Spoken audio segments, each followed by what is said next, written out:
కొంతకాలంగా దేశవ్యాప్తంగా నడుస్తున్న టెంపుల్ రన్ కు సుప్రీం బ్రేక్ వేసింది. అయోధ్య రామాలయం తర్వాత దేశంలోని పలు మసీదులు కూడా హిందూ దేవాలయాలపై కట్టారు అంటూ ఇటీవల పిటిషన్లు పోటెత్తాయి. ఢిల్లీ, మధుర, కాశీ, సంభల్ ఇలా ప్రాచీన కట్టడాల చరిత్ర అంతా కోర్టుల ముందు క్యూ కట్టాయి. ఇక సర్వేలు చేయండి అంటూ స్థానిక కోర్టులు కూడా ఆదేశాలు పాస్ చేశాయి. దీంతో ఒక వర్గం సుప్రీం కోర్టును ఆశ్రయించడంతో అత్యున్నత న్యాయస్థానం సంచలన ఆర్డర్ జారీ చేసింది. కాశీ, మధుర, ఇతరత్రా కేసుల్లో భారీ ట్విస్ట్ ఇచ్చింది. ఇంతకీ సుప్రీం ఆర్డర్ చెప్పిందేంటి? దీనిపై రెండు వైపుల వర్గాలు ఏమంటున్నాయో చూద్దాం.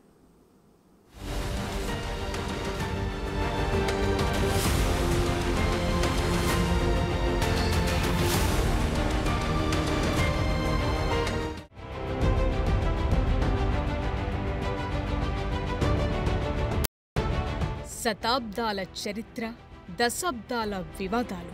చరిత్రను తవ్వితీసి వివాదాలను పరిష్కరించాలనే ప్రయత్నాలు ఇటీవలి కాలంలో మరింత పెరిగాయి. అయోధ్యలో రామాలయం నిర్మించిన తరువాత కాశీ, మధుర, సంభల్, ఢిల్లీ, లక్నో ఇలా దేశవ్యాప్తంగా ఉన్న ప్రాచీన ప్రార్థనా స్థలాల వ్యవహారంలో చారిత్రక వివాదాలన్నీ కోర్టు మెట్లెక్కాయి. భారత పురావస్తు శాఖ కింద ఉన్న మసీదుల్లోనూ సర్వేలు నిర్వహించాలని స్థానిక కోర్టులు ఆదేశాలిచ్చాయి. దీంతో ఇటీవల సంభల్ మసీదులో సర్వే నిర్వహించే క్రమంలో హింస చెలరేగింది. నలుగురు ప్రాణాలు కోల్పోయారు. ఈ పరిణామాల నేపథ్యంలోనే తాజాగా సుప్రీంకోర్టు సంచలన ఆర్డర్ ఇచ్చింది. దేశవ్యాప్తంగా ప్రార్థనా స్థలాల్లో నిర్వహిస్తున్న సర్వేలకు సంబంధించి దాఖలైన పిటిషన్లపై విచారణ జరిపిన సుప్రీంకోర్టు కేంద్ర ప్రభుత్వానికి కీలక ఆదేశాలిచ్చే వరకు ఏ రాష్ట్రంలోనూ దేవాలయాలు, మసీదుల్లో సర్వేలు చేపట్టరాదని స్పష్టం చేసింది.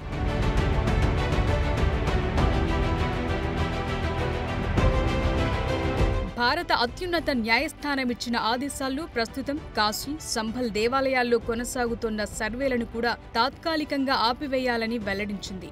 తదుపరి ఉత్తర్వులిచ్చే వరకు దేశంలో ఏ రాష్ట్రంలోనైనా ఏ కోర్టైనా ప్రార్థనా స్థలాల చట్టానికి సంబంధించిన పిటిషన్ను తీసుకోవద్దని సుప్రీంకోర్టు స్పష్టం చేసింది. ఈ నేపథ్యంలోనే తదుపరి విచారణను 4 వారాలకు వాయిదా వేస్తున్నట్టు ఉత్తర్వులు వెలువరించింది. 1991 నాటి ప్రార్థనా స్థలాల చట్టానికి సంబంధించి బీజేపీ నేత సుబ్రహ్మణ్య స్వామి దాఖలు చేసిన పిటిషన్లపై సుప్రీంకోర్టు డిసెంబర్ 12న విచారణ చేపట్టింది. సుబ్రహ్మణ్య స్వామితో పాటు వివిధ పార్టీల నాయకులు జితేంద్ర అహ్వాద్, శరద్ పవార్, మనోజ్ కుమార్ ఝా సహా పలువురు నేతలు కూడా వేర్వేరుగా పిటిషన్లు దాఖలు చేశారు. వాటన్నింటినీ కలిపి విచారణ జరిపిన supreme court chief justice Sanjiv Khanna, justice Sanjay Kumar, justice K V విశ్వనాథన్లతో కూడిన స్పెషల్ బెంచ్ ఆ సర్వే సంబంధిత అంశాలపై 4 వారాల్లోగా సమాధానాలివ్వాలని కేంద్రంలోని బీజేపీ ప్రభుత్వాన్ని ఆదేశించింది.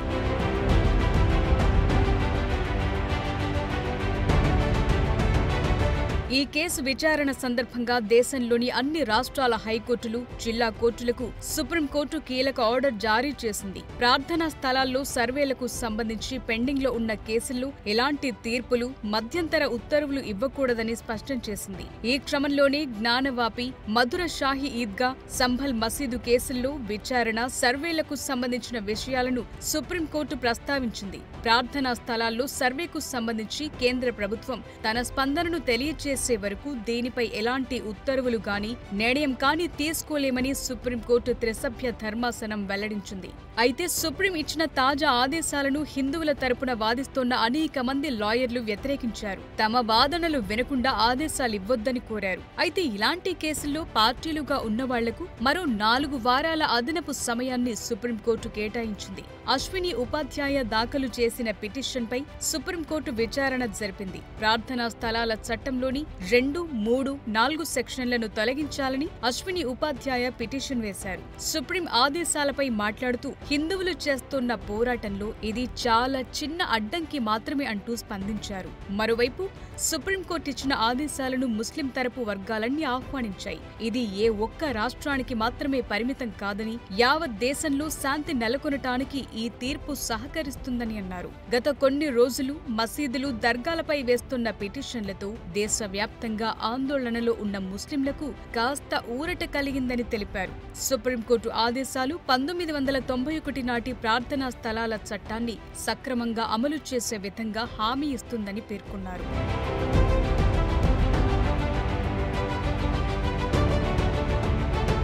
అయితే బాబ్రీ మసీద్ కేసుకు సంబంధించి 2019 నవంబర్లో భారత అత్యున్నత న్యాయస్థానం తీర్పును వెలువరించిన తరువాత ఇతర హిందూ ప్రార్థనా స్థలాలు, ముఖ్యంగా వారణాసిలోని జ్ఞాన్వాపి మసీదు, మథురాలోని షాహీ ఈద్గాల వ్యవహారంలో ఎలాంటి వివాదాలు ఉండకూడదని కూడా వాగ్దానం చేసింది. ఇక 2024 జనవరి 22 రామ జన్మభూమి అయోధ్యలో రామ్లల్లాకు ప్రాణప్రతిష్ఠ జరిగిన కొన్ని రోజుల తర్వాత అయోధ్యలోని శ్రీరామ జన్మభూమి ట్రస్ట్ కోశాధికారి గోవింద్ దేవ్గిరి మహారాజ్ కూడా కొన్ని కీలక వ్యాఖ్యలు చేశారు. భారతదేశంలో ఆక్రమణకు గురైన ఇతర దేవాలయాలను విముక్తి చేయాలనే కోరిక తమకు లేదని, కాశీ మధురతో కలిపి 3 దేవాలయాలు విడిపిస్తే చాలని అన్నారు. ఇతర దేవాలయాల వైపు చూడాలని కూడా కోరుకోవటం లేదని స్పష్టం చేశారు. ఈ 3 దేవాలయాలు లభిస్తే దేశ భవిష్యత్ బావుంటుందని, శాంతియుతంగా మిగతా విషయాలన్నీ మర్చిపోతామని అన్నారు.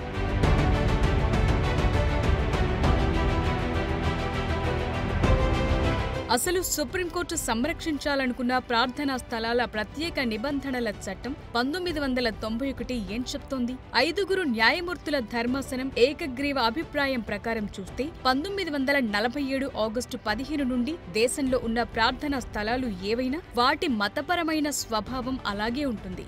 ఇక వాటిని పరిరక్షించడానికి ప్రార్థనా స్థలాల్లా మార్చకూడదని పార్లమెంట్ ఏకగ్రీవంగా నిర్ణయించింది. ఈ నిర్ణయం ఒకనాటి వలస రాజ్యాల పాలనతో సంబంధం లేకుండా అన్ని ప్రార్థనా స్థలాలను సంరక్షిస్తాయనే విశ్వాసాన్ని అందించింది. ఈ చట్టం దేశంలోని ప్రతి పౌరుడితో పాటు రాష్ట్రాలను కూడా ప్రస్తావిస్తుంది. భారత రాజ్యాంగం ప్రకారం ప్రార్థనా స్థలాల చట్టం ద్వారా దేశానికి వెన్నెముకగా ఉన్న లౌకికవాదం పరిరక్షించబడుతుంది. తిరోగమనం అనేది దేశ పునాదులకు నష్టం వాటిల్లజేస్తుంది గనుక లౌకికవాదంపై నిబద్ధతతో ఉండే విధంగా చట్టాన్ని రూపొందించారు. లౌకికవాదంలో ప్రధాన అంశమైన ప్రాథమిక రాజ్యాంగ సూత్రాలకు భంగం చేయకుండా ప్రార్థనా స్థలాల చట్టం లౌకిక విలువలను కాపాడే శాసనపరమైన జోక్యంగా న్యాయమూర్తులు పేర్కొన్నారు.